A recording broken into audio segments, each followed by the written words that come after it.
What if the absolute most dangerous thing you do today isn't, driving to work on the highway? Yeah, or crossing a busy intersection. Right. What if it's literally just setting your alarm clock an hour too early? Which sounds completely wild, but the data is pretty undeniable. It really is. So welcome to this custom-tailored deep dive, everyone. Our mission today is to just fundamentally dismantle the whole idea that going to bed is some passive state of, turning off for the night. Right, like you're just a machine powering down. Exactly. We are digging into this massive stack of notes and research from Dr. Matthew Walker's book, Why We Sleep, and we want to show you that a lack of nightly rest isn't just a minor inconvenience. It's actually terrifying. Yeah, the wake-up call in these sources is intense. I mean, if you routinely sleep less than 6 or 7 hours, it just completely demolishes your immune system. It literally more than doubles your risk of cancer. Which is staggering. And a single week of just moderate sleep reduction disrupts your blood sugar so much that a doctor would classify you as pre-diabetic. Yep. Plus, it's one of the major lifestyle factors for developing Alzheimer's disease later in life. So the stakes are incredibly high. They are. And the global data really reflects the severity of those individual risks. I mean, the World Health Organization has officially declared a sleep loss epidemic across industrialized nations. Wow, an epidemic. Yeah, because we are seeing fatal consequences daily, like drowsy driving. It's now responsible for hundreds of thousands of traffic accidents every single year. So it's worse than we think. Oh, it kills more people than alcohol and drugs combined. That is just wow. And if you want to understand just how absolute this biological requirement is, look at this rare genetic disorder called fatal familial insomnia. Fatal familial insomnia, okay. Right. It basically causes a progressive, total inability to fall asleep. And within 12 to 18 months, that total lack of sleep literally kills the patient. Literally kills them. So we have this biological system where skipping it is quite literally a death sentence. Which, it begs a massive question. If sleep is so absolutely critical to our survival, how does our body actually control it? And why on earth did evolution design a system that forces us to be unconscious, paralyzed, and totally vulnerable to predators for, like, a third of our lives? Well, to unravel that evolutionary mystery, we first have to understand the mechanics, the invisible ticking clocks inside us. Okay, lay it on me. So there are two primary, totally independent forces that govern when we fall asleep. Right. The first one is process C. That's your circadian rhythm. And it is controlled by this tiny cluster of 20,000 brain cells called the suprachiasmatic nucleus. The suprachiasmatic nucleus, which, I'm sorry, sounds exactly like a spell from Harry Potter. It really does. But the way we actually discovered this internal clock is genuinely fascinating. I was looking at the notes on Jean-Jacques d'Ortout de Méron. The French geophysicist. Right, back in 1729. He was studying this plant that tracked the sun with its leaves, opening and closing. So he takes this plant and seals it inside a box. In pitch black darkness. Yeah, total darkness. And he assumed the leaves would just stay shut because there's no sun, right? Right, that makes sense. But the leaves still opened and closed on a perfect 24-hour cycle inside the dark box. Which was a massive breakthrough. Because he proved that living things possess internal timekeepers. They don't just react to the environment around them. Right. But proving that same thing in humans, that took things to a whole new extreme. Oh yeah, the cave experiment. Exactly. In 1938, these two researchers, Kleitman and Richardson, they decided to isolate themselves from every conceivable external cue. No sunlight, no clocks. Nothing. They spent 32 days in Mammoth Cave, which is one of the deepest caves on the planet. Constant temperature, total darkness. They even put the legs of their beds in buckets of water, just to keep the cave bugs from crawling up. I cannot imagine volunteering to spend a month in a lightless pit with cave bugs. I know, it sounds awful. But the data they got was revolutionary. They proved humans do have an internal rhythm, but they also found a biological flaw. Right, because our natural day isn't exactly 24 hours long. Exactly. It's actually about 24 hours and 15 minutes. And that 15-minute discrepancy is actually a huge deal. If we just ran on that internal clock, we would drift further and further out of phase with the actual day. We'd eventually become entirely nocturnal. Just completely out of sync with the world. Yeah. So because of that drift, our brain constantly requires sunlight. Scientists call it a Zeitgeber. Meaning time giver, right? Right. So when morning light hits your optic nerve, it sends a signal directly to that Harry Potter-sounding part of the brain. The suprachiasmatic nucleus. You got it. And it literally rewinds your internal clock by 15 minutes, to lock you into a strict 24-hour schedule. Okay, that structural quirk perfectly explains why jet lag is so physically punishing. And actually, it clears up a massive misconception I've always had about melatonin. Oh, the supplement. Yeah, I always assumed popping a melatonin pill basically, sedated you into sleep, like a sleeping pill. A lot of people treat it like a sedative, yeah. But it absolutely isn't. Melatonin doesn't participate in the generation of sleep at all. Really? Yeah. Think of it this way. If sleep is a 100-meter sprint, melatonin is just the official who fires the starting pistol. Oh, okay. It floods your bloodstream just to signal to the brain that it's dark and the sleep process should begin. But it doesn't actually push you down the track. That makes so much sense. And it explains why traveling east feels so much worse than traveling west. Yep. Because if our internal clock naturally wants to run a little longer than 24 hours, traveling west is just stretching out our day, which our biology naturally leans toward anyway. It's easier to stay up late than to go to sleep early. Right. But traveling east forces that naturally longer internal clock to shrink and compress, and our bodies just actively fight that compression. Precisely. So that's process C, the rhythm. But rhythm doesn't really explain exhaustion. Right, the actual feeling of being tired. Yeah. And that brings us to the second force. Yeah. Process S, or sleep pressure. This is entirely driven by a chemical called adenosine. From the very second you wake up in the morning, your cellular metabolism creates adenosine as a byproduct. And it just starts building up in your brain, minute by minute, hour by hour. It's accumulating all day long. Exactly. And the higher the concentration of adenosine, the more overwhelming your physical desire to sleep becomes. And this is where the absolute most consumed psychoactive substance on planet Earth comes into play. Caffeine. Oh, yeah.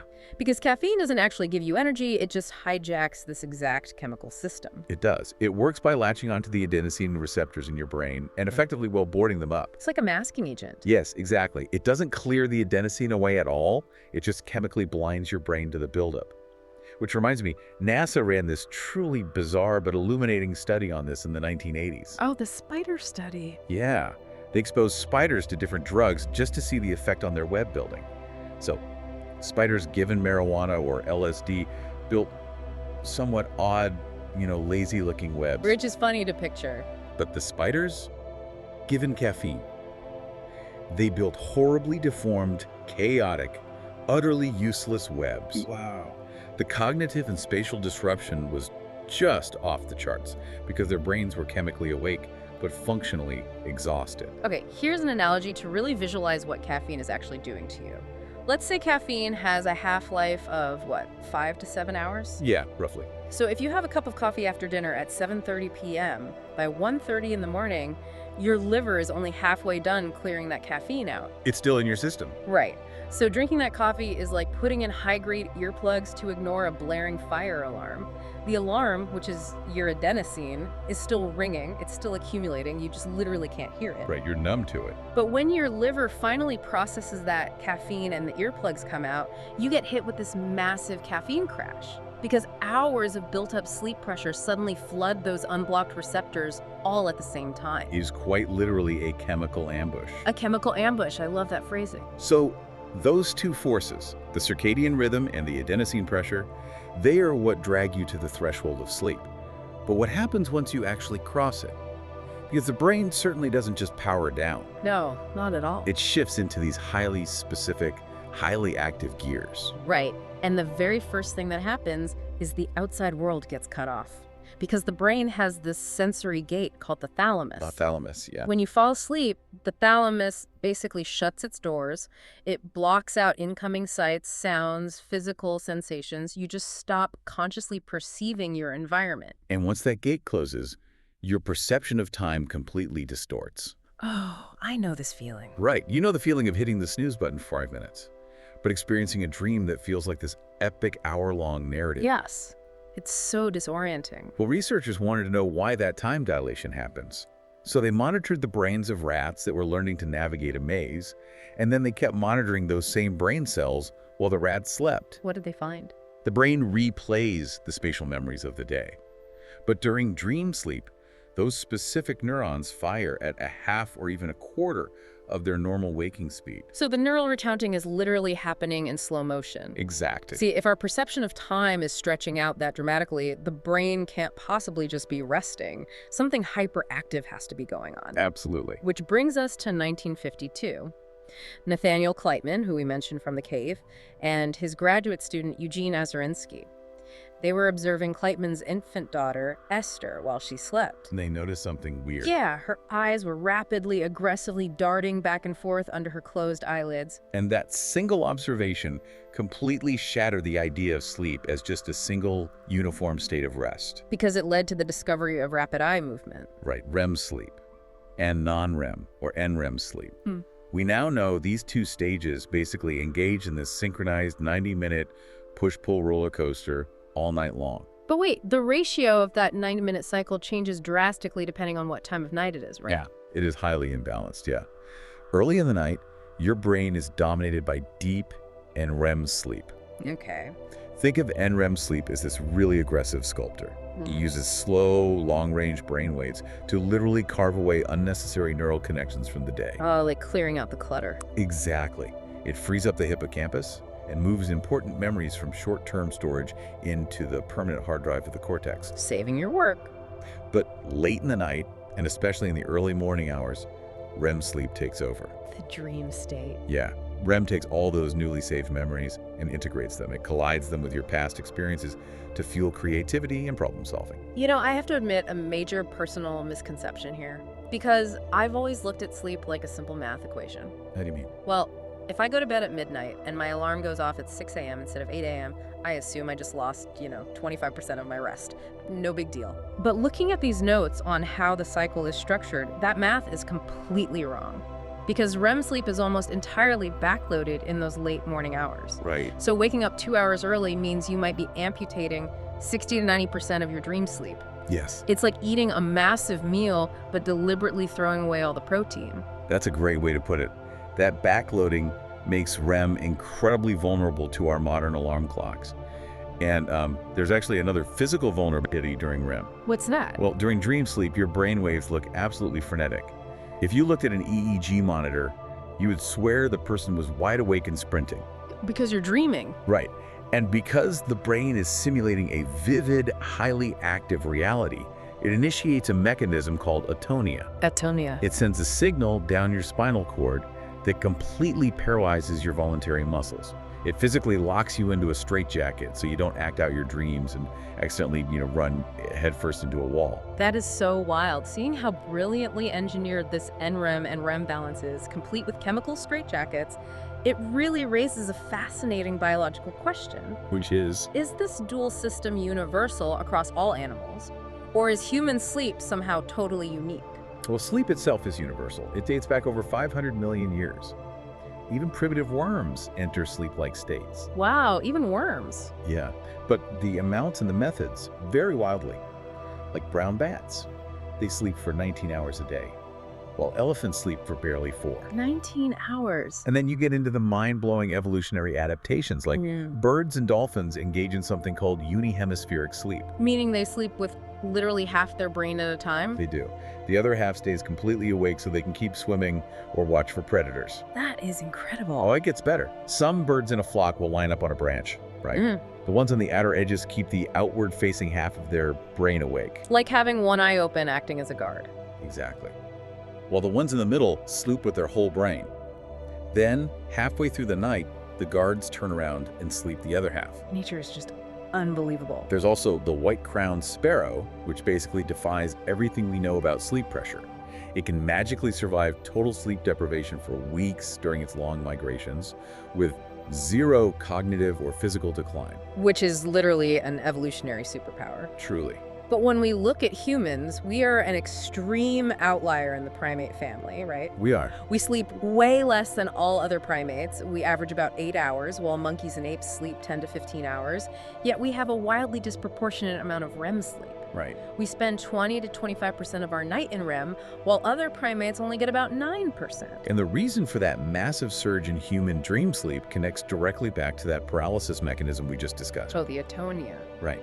Millions of years ago, early primates slept in trees to avoid nighttime predators. But sleeping in a tree means you cannot safely enter deep REM sleep. Because of the paralysis. Exactly. The moment that total body paralysis hits, you go completely limp. You would simply fall out of the tree to your death.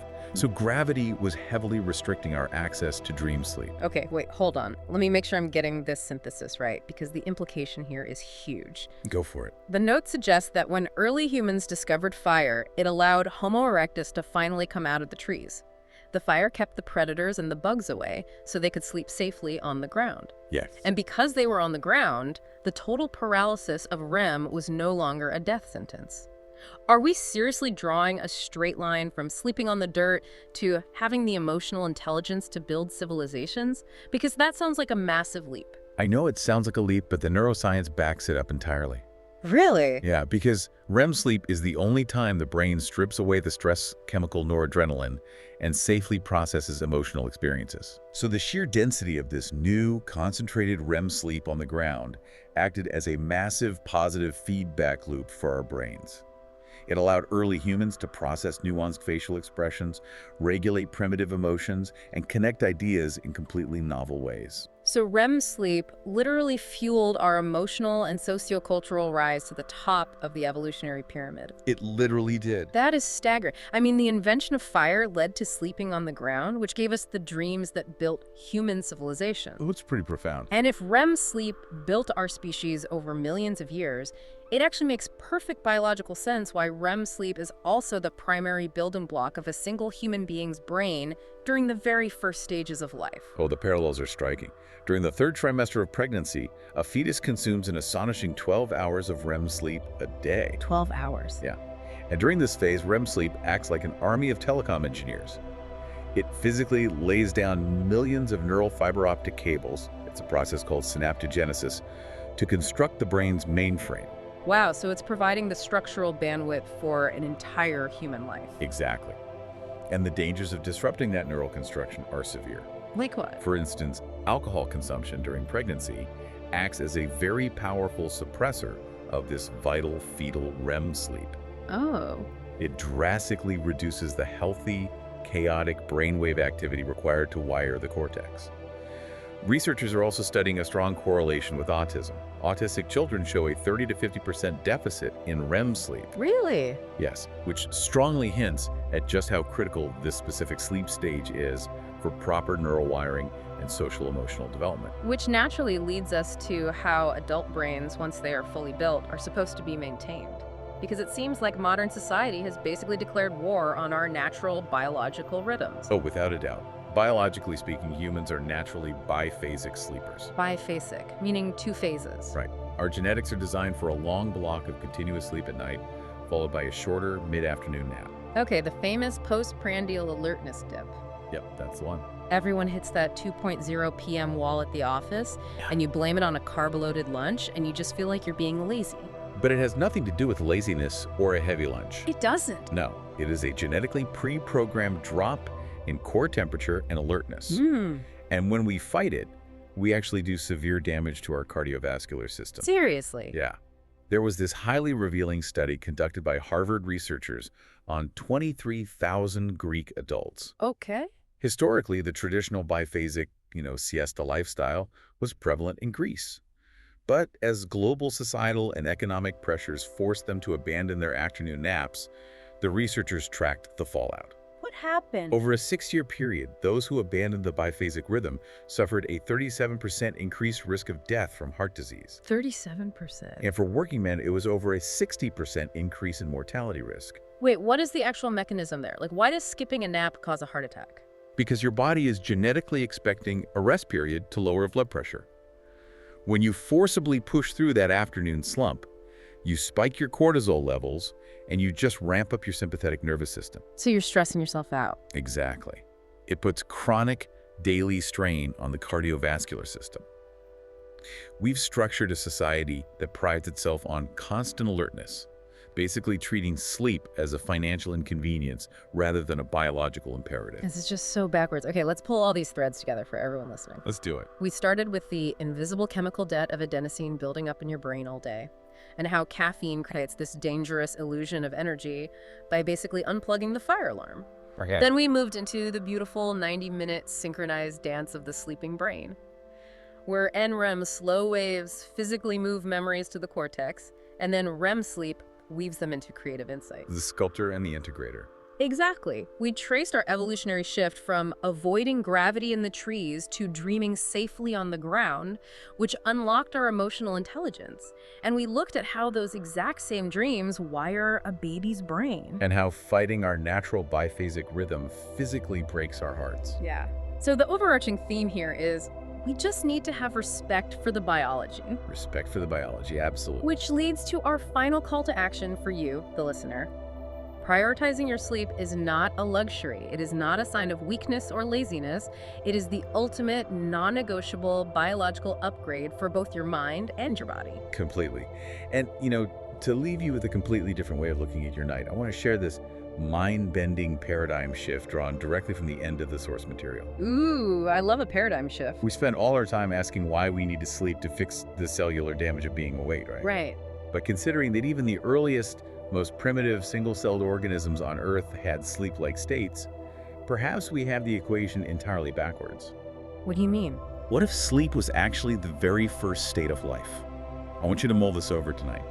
What if you aren't sleeping to recover from being awake, but rather you are only awake so you can gather enough food and reproduce, simply to return to life's optimal, preferred state sleep? Oh man, that completely flips the script. We aren't shutting down to survive the day. We are enduring the day just to get back to the night. Exactly. Well, thank you for joining us on this deep dive. Take this new perspective, look at your own habits, and honestly, just give your internal clocks the respect they deserve.